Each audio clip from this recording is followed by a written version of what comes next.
Hello, welcome to Loremaster's Lair. I'm your Loremaster, here today as we continue our trek through the planets of the Veskarium. Today, a favorite. We are on Vesk 3, the home of the ever-popular Skittermanders. Millions of years ago, an asteroid struck the planet known by the locals as Olderchonk. That's as close as I'm going to get it with all those continents. Anyway, realigning the planet's axis. This caused vast ecological changes and forced those that survived to evolve into a brand new ecological web.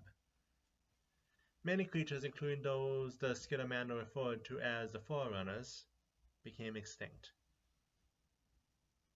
Moving to more recent history, the brave Vesk tried to invade the planet, only for the Skittermanders, in all their helpfulness, to just let the Vesk take it and moved on with their lives, to the Vesk's confusion, which continues to this day. All creatures on Vesk 3 have evolved to have 8 legs. The most prominent of the species is of course the Skittermanders, the ever helpful species, but there are many creatures found both above ground and below it, which look like mammalian arachnids. While many of them are safe, there are also a number of dangerous predators, which include the distant cousins of the Skittermanders, the Stridermanders. The High Command sees being assigned as a High Despot of Vesk 3 to be kind of a punishment, them seeing the Skittermanders as ungovernable troublemakers who only serve to lessen a person's reputation.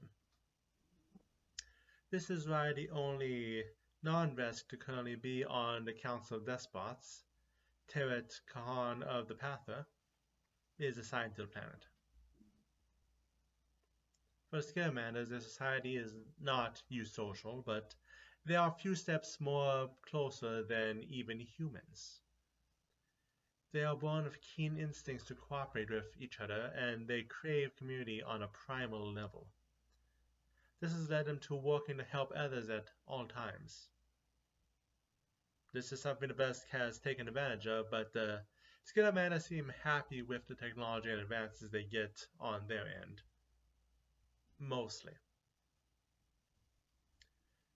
Now going to geography, Vesk 3 is made up of 2 continents, Abuendaran and Kavret, though the underground region known as Gadravich is large enough to count as a third. Both continents contain many Skittermander cities, mostly left alone by the Vesk. Command 3 is found on Karavet, on the edge of the Basin Sea, where the asteroid hit the continent all those millions of years ago. This is also where Skittermanders get directives from Vesk Command, though with their decentralized society, whether anyone actually cares about such directives is questionable.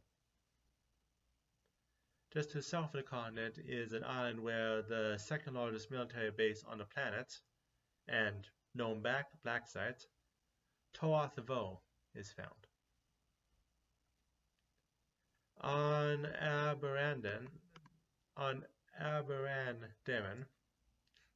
the Cloud Islands are a series of large plateaus which break up the land enough to have several different ecosystems in a small area.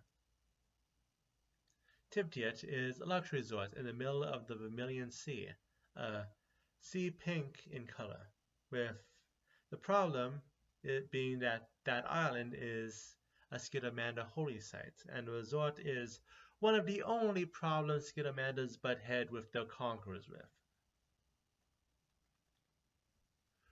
This is going to be a long one. Let's try it. Morandomandaran. Almost had it.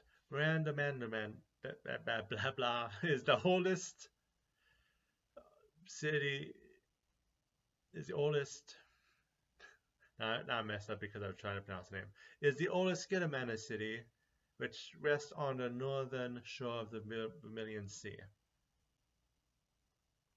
Finally, Eriga Giovanna is built on the edge of the underground, with fortifications built to protect the surface from whatever might come out. And that brings us to the end of today's video.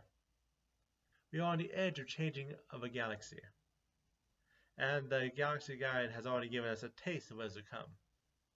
I can't wait to see the role Skittermanders and the ride of Veskarium have in the changing universe.